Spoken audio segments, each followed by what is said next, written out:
জীবন দিয়েছে। আমরা আমাদের আর্গুমেন্টে বারবার ধরে বলেছি there has been some laches in the part of the investigation agency, যেটা আগের দিনকে জজ সাহেব যখন সাজা ঘোষণা করেন উনি বলেছেন, তিনি ক্রিটিসাইজ করেছেন ওনার এই ইনভেস্টিগেশন নিয়ে কিছু কনফিউশন ক্রিয়েট হয়েছে। বাদবাকি ডিটেলসটা ওনার জাজমেন্টের কপিতে আসবে, সেখানে দেখে আপনাদেরকে বলতে পারবো yes it is the ল্যাচেস of the investigation agency, যে পুরোপুরিভাবে ওনারা করতে পারেনি। কারণ ওনাদের বক্তব্য ছিল আজকে ক্যাপিটাল পানিশমেন্ট, কিন্তু জজ সাহেব আজকে যাবজ্জীবন দিয়েছে। ইনভেস্টিগেশনের পার্ট বাকি আছে, বাকিটা আমরা জাজমেন্টের কপি পাই,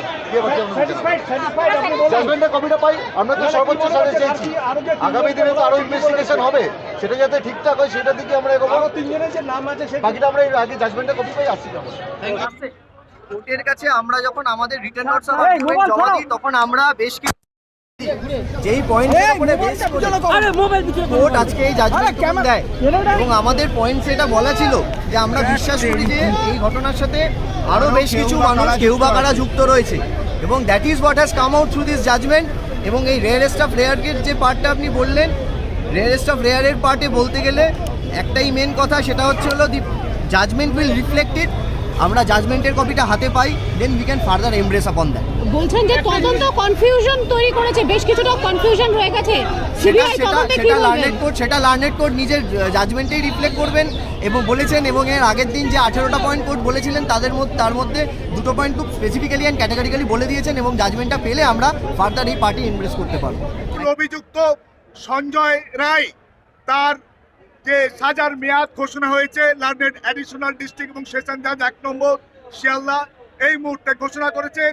সেখানে সঞ্জয় রায়কে যে গত 18ই জানুয়ারি 2025 3টি ধারায় দোষী সাব্যস্ত করা হয়েছিল।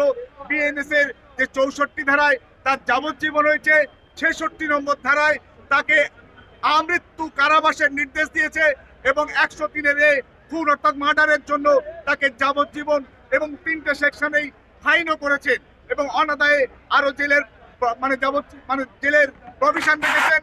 এবং আদালতেও জানিয়েছেন যে সিবিআই এর পক্ষ থেকে এবং ভিকটিমের পরিবারের পক্ষ থেকে তাকে ফাঁসির সাজা বা ফাঁসির দাবি জানানো হয়েছিল, কিন্তু আদালত বলেছেন এই বিষয়টা আমি মনে করছি রেয়ারেস্ট অফ রেয়ারেস্ট ম্যাটার নয় বা বিষয় নয়, সেই কারণে আমি এখানে ফাঁসি অর্থাৎ ডেথ সেন্টেন্স বা ক্যাপিটাল সেন্টেন্স আমি দিচ্ছি না, আমি আমৃত্যু কারাবাস 66 নম্বর ধারায় বিএনএস এর এবং 64 এবং 103-এর 1-এর ধারায় সেখানে যাবজ্জীবন কারাবাসের নির্দেশ দিয়েছেন, এবং স্টেটকে নির্দেশ দিয়েছে ভিকটিমের পরিবারকে 10 লক্ষ এবং 7 লক্ষ মোট 17 লক্ষ টাকা ক্ষতিপূরণ দেওয়ার জন্য।